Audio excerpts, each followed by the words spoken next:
मेरे स्कूल के कोच थे, वो हमेशा ये कहते थे कि पहली बॉल खेल के आओ और लास्ट बॉल खेल के आओ, जो मेरे लिए एडवाइस थी वो, जो मुझे बाद में पता लगी कि इसका मतलब क्या है। कोचिंग एडवाइस तो ऑब्वियसली जिस तरह आपने खुद बोला कि अंडर 16 से मैं बहुत ज़्यादा कोचेस के अंडर खेला।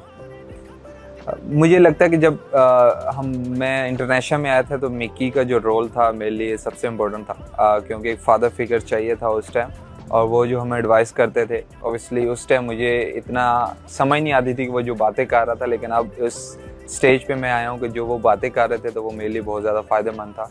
सबसे पहले तो उन्होंने मुझे सेल्फ बिलीव का बोला था। उस टाइम तो मेरा बहुत हाई था, लेकिन जब आपका डाउन्स एज ए कैरियर आपका थोड़ा सा डिप आता है, तो उसके बाद जब आपको सेल्फ बिलीव चाहिए होता है, तो वो मुझे बाद में याद आया कि यार वो जिस तरह मिकी उस टाइम सेल्फ बिलीव की बात करता था, क्योंकि उस टाइम परफॉर्मेंस हो रही थी तो आपको इतना ज़रूरत नहीं होती, लेकिन जब आपका थोड़ा डिप आता है परफॉर्मेंस में तो वो सेल्फ बिलीव आपका बहुत हाईलाइट करता है।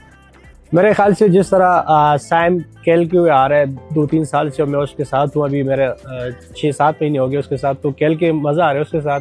और बाकी दोनों का माइंडसेट एक ही है कि भाई जहाँ भी बैट बॉल मिल जाए उसको तो फिनिश करेंगे, लाज़मी बात है।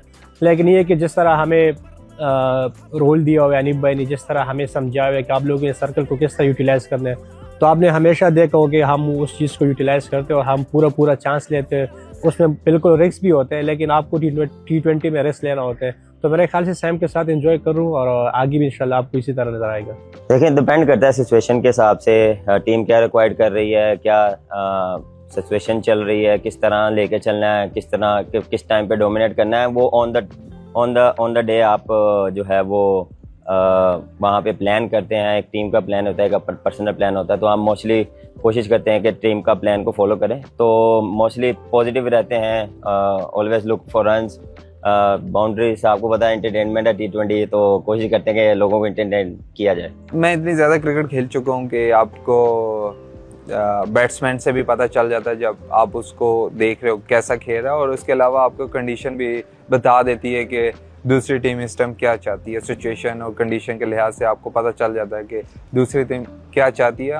और मैं एज ए बॉलर ये कोशिश करता हूँ कि जो उनके प्लान्स हैं उनके अगेंस्ट चीज़ें की जाएँ, क्योंकि ये मेंटल वॉर भी चल रही होती है बॉलर और बैट्समैन के दरमियान, तो वो जीतना सबसे इम्पोर्टेंट है बनिस्बत आप फिज़िकली, क्योंकि जब आप वो जीतते हो तो आप फिज़िकली भी चीज़ें जीतना शुरू कर देते हो। काफ़ी चीज़ें माइंड में चलती हैं, लेकिन अपने आप को जो है वो जितना इजी रखता हूँ, अपने आप से बात करता हूँ। जब आप पहला बॉल खेलते हैं तो थोड़ी सी नर्वसनेस रहती है, तो उस दौरान अपने आप को, अपने नर्व्स को जितना कंट्रोल करेंगे उतना आपके लिए अच्छा है।